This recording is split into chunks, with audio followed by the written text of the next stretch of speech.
వినిపిస్తుంది కదా? Sir? My voice is audible to Yes, sir. everybody. Good. Yes, sir. Good evening, my dear students. In the last class, we have stopped at employee stock options and employee stock purchase scheme. We were about to enter into the processes happen in stock exchanges. Let us discuss the trading process. I told you last time, when IPO is given, that is the primary market. When shares are issued or bought by the subscribers, the subsequent sale purchase of the shares or securities is old market. That means old market is nothing but the other word of old market is stock exchange. In the stock exchange, never the issue shares will not come to the stock exchange. One who purchases shares will only try to sell it in the stock exchange. So once purchased shares coming to the market, that is called, that can be a secondary market, that can be an old market. In one word, those are the shares or securities traded in stock exchange operations. Stock exchange is nothing but old market. Old market, two things will happen. One, same day counter sales, over the counter sale happens. That means many shares from the subscribers will reach the stock exchange. There will be many buyers also. Whatever shares somebody is selling, somebody is buying, everything is completing. That can be called as a over the counter sales. That means in one day, the operation will be totally completed. The transaction will be completed in one day. That is over the counter sales. Old market, over the counter sales, both are the operations you will find in stock exchange. Okay, I think I'm very clear about stock exchange. There is no confusion about stock exchange. How stock exchange functions? Some shares are available, some company shares are available. Whether the company comes to the stock exchange and tries to sell the shares? No. Company will never come into the stock exchange to sell the shares. People, subscribers who purchased shares of the company will only come to the stock exchange. They put their shares onto the market in the stock exchange. So company has no role in the stock exchange. Then how stock exchange operations happen? In stock exchange, stock broking companies are members of the stock exchange. Stock broking companies are the companies or agencies who are empowered to buy or sell the shares for somebody. It's not for them they are buying. Be very careful. Stock brokers are not buying the shares. Stock brokers are the helpers to buy or sell shares. Suppose person A comes, tells the stock broker, there will be many stock brokers. All stock brokers are the members of stock exchange. All stock brokers function under the guidelines of SEBI. The issue ends here with the stock brokers? No. Stock brokers can have agents also. They are called sub-agents, sub-brokers. Sub-brokers can be treated as a branch office for the main broking office.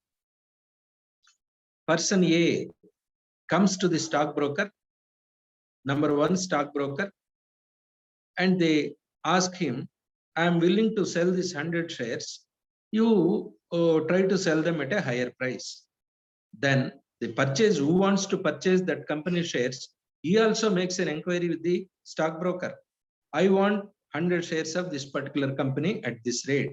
He keeps saying, he used the word in advance. Or the stockbroker immediately informs the person who expressed a desire to buy these shares at a particular rate. Today I got 100 shares from that company. The other day you have asked me, no, now shares are available. Then the person comes, buys the share from the broker. Making somebody, helping somebody to sell the share and buy the share, some commission, some amount, a little amount is charged by the stockbroking agent as a commission towards helping both the parties. This is their commission. The operation, just like a bank, takes deposits, lends to the customers. That way they are significantly, they are getting no profit by way of interest, additional interest. Here stockbroker also gets a commission from the buyer, from the seller. That way the stockbroking agency functions. Stockbroking agent will have, the company will have sub-brokers or agents. They can be called as the branch offices. Then trading happens in two methods. Okay, stockbroking agencies sell and buy, and now they help somebody buy or sell the shares. How selling and buying? What are the methods of buying and selling? There are two methods. One is cash trading. Second is forward trading. Cash trading means same day, when somebody brings shares for selling, somebody buys the shares, transaction completes in that day. Whatever the prevailing price on that day, shares will be sold at that price. Today, the share price is 151 rupees. At 151 rupees, the shares will be sold, the shares will be bought. Entire transaction completes in one day. This is called cash trading. The second method is forward trading. Again, in the forward trading, there are two methods. One is futures. Second is options. I will tell the details about futures and options. Cash trading completes in one day. Share value of the share price is whatever is the prevailing price on that day is the share price. But forward trading, at a prefixed price, there will be a buyer, there will be a seller. Suppose today it is selling at 151 rupees.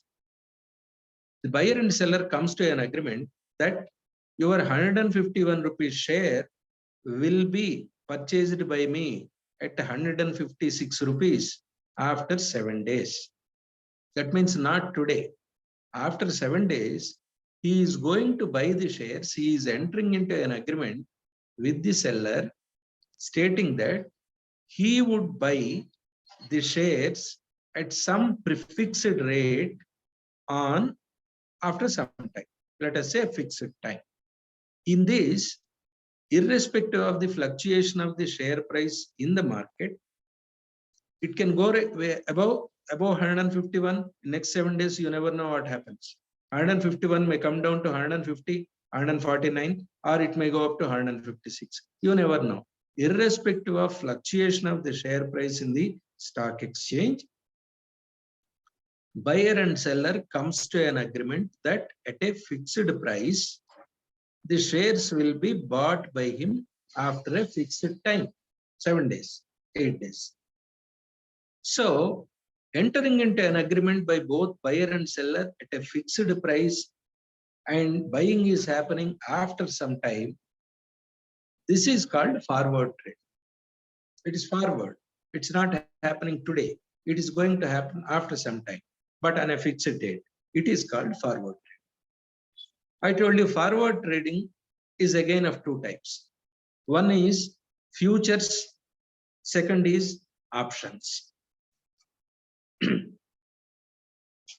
Futures and options both are called, put together, they both are called as derivatives. This is important.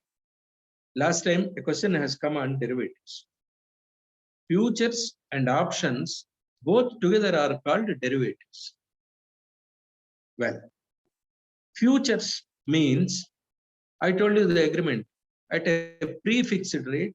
After a fixed time, the buyer and seller comes to into an agreement, and he is going to buy. That is an agreement. That is called a futures forward trading. Under the forward trading, this method is called futures. Then the second method is options. Options also is just similar to futures. Here also buyer and seller comes to an agreement to buy the share at a rate after some time. But here, while entering into an agreement, the buyer and seller has to deposit some amount. Both has to deposit some amount towards a guarantee for the agreement. This amount is called a premium. Let us say you have agreed to buy the share at 200 rupees. And 200 rupees total value of 100 shares is, let's say, 20,000 rupees. For 20,000 rupees, because you are entering into an agreement, the buyer will have to deposit, let us say, 100 rupees, and the seller has to deposit 100 rupees. Both has deposited 1,000 rupees towards commitment to the agreement. That means there is a possibility you are promising, and you don't, after that, if you don't buy it, what happens? These 7 days he will have to wait for you. After that, you don't buy. After that, when during that time, the market comes down, share value comes down, who is going to incur the loss? That's why some amount is deposited both by the buyer and seller in order to commitment towards the agreement they have made. Then options means, but the buyer and seller will have an option to come out of the agreement. What happens? If anybody is coming out of the agreement, the amount they have deposited, they need to forego the amount. That amount goes to the second party. Suppose buyer is, after some time he says, no, I am not interested in the agreement. I will be backing from the agreement. I do not want to, continue with the agreement. If he says that his 1,000 rupees is blocked, he has to forego that 1,000 rupees, that amount will go to the seller. Then, if buyer is backing out, that option is called call option. Call option, CALL, call option. If seller is getting off the agreement, he is taking an option that is called put option, PUT. So, options is nothing but futures. Agreement will be there, but here you need to deposit some amount towards a guarantee as a commitment towards the agreement. Both will have, buyer and seller will have an option to come out of the agreement. Whoever is coming out, they will forego the deposit they have. If buyer is coming out, it is called a call option. If seller is coming out, it is called a put option. Both futures and options, both together as called derivatives. Why they have called derivatives? The asset value here, the sale share or security is an asset. Asset value is not fixed. Asset value is derived from some agreement. It depends on time also. So the value, the asset does not have an independent value. It all depends on the agreement and the time of the agreement. So that is called, it is derived, the value of the asset is derived through some agreement. That's called, it is derivatives. Very important means, it is one thing, which they can give as a statement question. The derivative, they can divert us from the original concept of derivative. That's why you need to be really careful to understand what is a derivative, right? Then stock exchanges, we have two stock exchanges. One is National Stock Exchange, headquarters is Mumbai. National Stock Exchange is established in 1993 by Fairwani Committee, PHERWANI, Fairwani Committee. Another stock, and the main promoter of the National Stock Exchange is IDBI, Industrial Development Bank of India, is the main promoter of National Stock Exchange. There is another exchange, that is Bombay Stock Exchange, BSE, Bombay Stock Exchange. Bombay Stock Exchange is the oldest stock exchange in the entire Asia. In 1887, the Bombay Stock Exchange was established. Originally, in 1887, the name Bombay Stock Exchange was not there. It was Native Share and Stock Brokers Association, was a private body. National Share and Stock Brokers Association. It is taken over by the government and then now renamed it as Bombay Stock Exchange. Otherwise, Bombay Stock Exchange is the oldest compared to National Stock Exchange. Well, all trading happens in these two exchanges. There are certain indices. Sensex is one word now you often hear about. Second is Nifty, Nifty Junior. These are the three indices both stock exchanges maintain. Sensex is sensitive index. That is, in short version, it is called Sensex. What is this Sensex? Bombay Stock Exchange, the price index, the Sensex word index is linked to Bombay Stock Exchange. Nifty, NIFTY, and Nifty Junior, these two are related to National Stock Exchange. Bombay Stock Exchange Sensex, National Stock Exchange Nifty, Nifty Junior. What is the Sensex? The share price ups and downs are the market value, market trading details of share price of the top 30 companies in Bombay Stock Exchange. The top 30 companies are called blue chip companies. These 30 companies share trading on that day decides how the share value fluctuated of these 30 companies. This decides Sensex. Sensex is a formula is there for calculation. You need not go into the formula, but please remember Sensex is an average price fluctuation of the 30 blue chip companies share value of that day in Bombay Stock Exchange.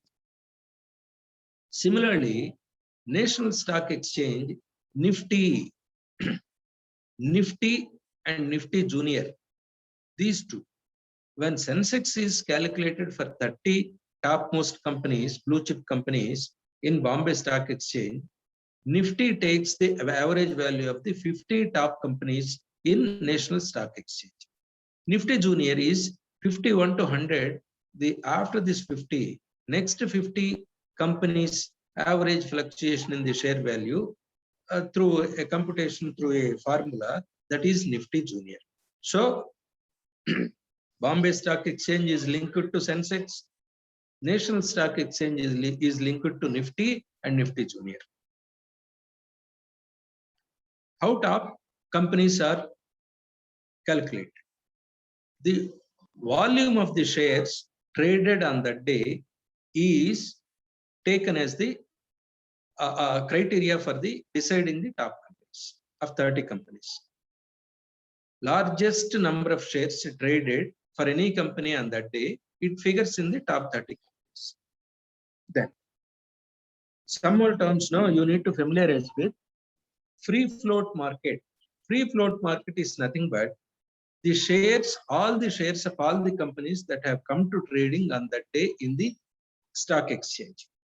In this, some companies' shares would be traded, some would remain untraded. But the market capitalization is the value of the total number of traded shares into average value of the share plus total number of untraded shares plus on that day what is the value of the share. Put together, entire amount is the value of market capitalization of that day of that stock exchange. Market capitalization of Bombay Stock Exchange is different. Market capitalization of National Stock Exchange is different. I think you have understood. Then another term is depository. It's not deposit. Depository. Depository is the organization who maintains the record of trading of the shares or securities in the stock exchanges. Today, let us say person A sold 100 shares to person B today. This needed to be recorded by somebody. Now, all depositories maintain the trading details in digitalized fashion. That's why DMAT is nothing but dematerialization. That means they are doing away with the paper. Share is not no more. No, you find share in a paper. Security is not shown in a paper. Everything is recorded digitally. The transactions will also be recorded digitally. They are doing away with the paper. So there should be somebody when large volumes are shared, shares are transacted on each day by lakhs of customers from buyers and sellers put together. There should be some organization which records every transaction in a digital manner, and exchanging paper shares, paper securities will be totally unmanageable. It can never happen. But when a transaction happens, you are only entering a transaction in digital mode, then automatically that is there for the hundreds of years together, and you are recording. That's a secure transaction. So some agencies who are recording these transactions of securities and shares in both the exchanges are called depositories. There are two depositories in India. One is National Securities and Depository Limited, NSDL, headquarters in Bombay. And second is Central Depository and Services Limited. This is also in Bombay. The record can be maintained by any of these two. But ultimately, you will have to see whatever trading transaction happened on that day, entire thing has to be recorded in either of the depositories. NSDL, National Securities and Depositories Limited, is linked to NSE, National Stock Exchange. It is established by UTI and Unit Trust of India and IDBI. Then the second depository is CDSL, Central Depository and Securities Limited. This is linked to Bombay Stock Exchange. And who established this? Bank of Baroda, Bank of India, SBI, and then HDFC. Depository is one aspect. I told you depositories record the transaction in digital manner. Then the second is clearing houses. Clearing houses they enable easy settlement of securities, trading of securities or shares. Person A is selling security to person B. Okay, the transaction happens, but transaction is only recorded by the deposit. Who helps the transactions? Clearing house helps the transaction. Then the third one is clearing bank. Clearing bank is the one who operates the money transactions. Here, three things I have told you. One is a depository only records the transaction. Clearing house helps the transaction, helps exchange buyer seller transaction. That means no, it authorizes, it sees, yes, he has got a valid share. Now the seller wants to shows interest and seller is taking the share. It assures the seller, yes, you are buying authenticated shares. That is the work of the clearing house. Then what clearing bank does after buying and selling happens, what is the value? The seller has to get the value towards the share. Buyer has to deposit the money. Buyer deposits the money towards the value of the shares in the clearing bank. Clearing bank sends the amount to the amount similar, same value to the seller. So bank helps monetary transactions. There are two kinds of settlements. Transaction happens. Today it's happening. It's a cash transaction, I told you. It happens, completes in one day. Buying, selling, getting the money, everything completes in one day. There is another transaction called rolling settlement. Rolling settlement is that it will not complete in one day. It takes a minimum of 2 days, 2 trading days, 2 trading working days. By the end of the second working day is different, trading day is different. A working day may not be a trading day. A trading day certainly is a working day. So 2 trading working days, the transaction will complete. By the end of the second trading day, entire transaction will be completed. It is taking little time. It is rolling over 2 days. That's why it is called a rolling settlement. Online trading, all trading happens nowadays online. There is no physical trading. When I'm saying about online trading now, exchanges do that. Then recording happens to depositories. Then settlement happens, clearing houses, amount transactions by the clearing banks. Right. The trading happens like this. I'm leaving the trading aspect.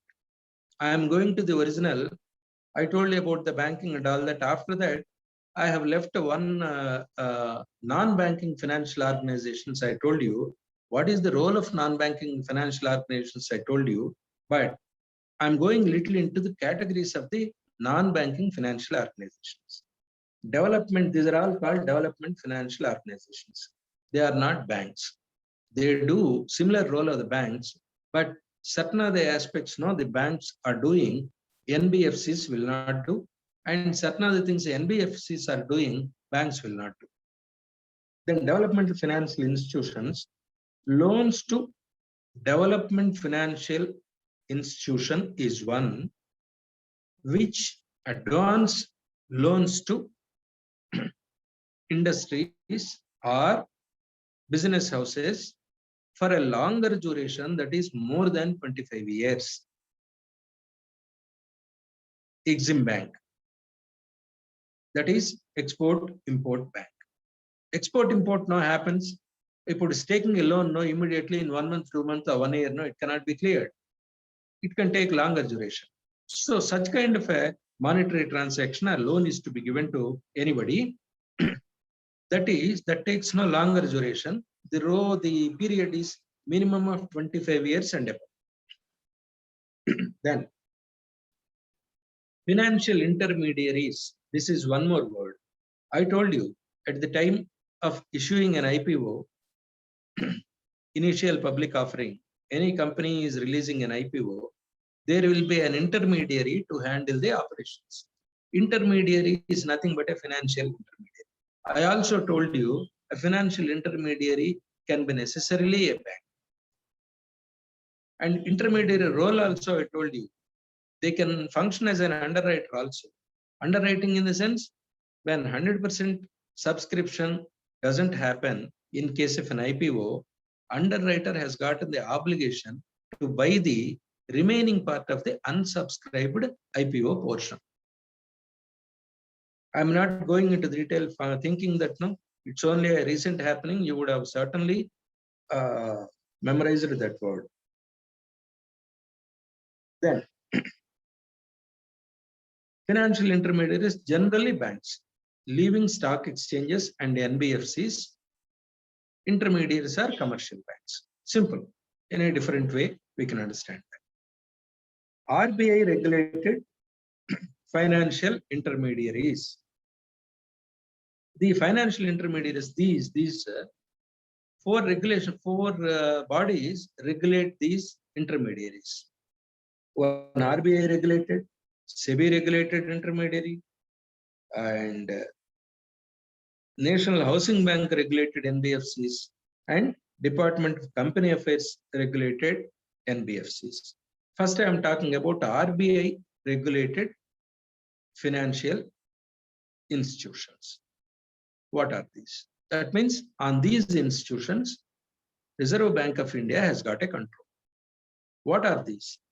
One, first is they're subdivided into various companies for various operations. Equipment leasing company is one thing. The role of equipment leasing company is that they buy the equipment which are required by the farmers basically, and they give this equipment on rent basis to the farmers. Farmers pay rent to this equipment leasing company.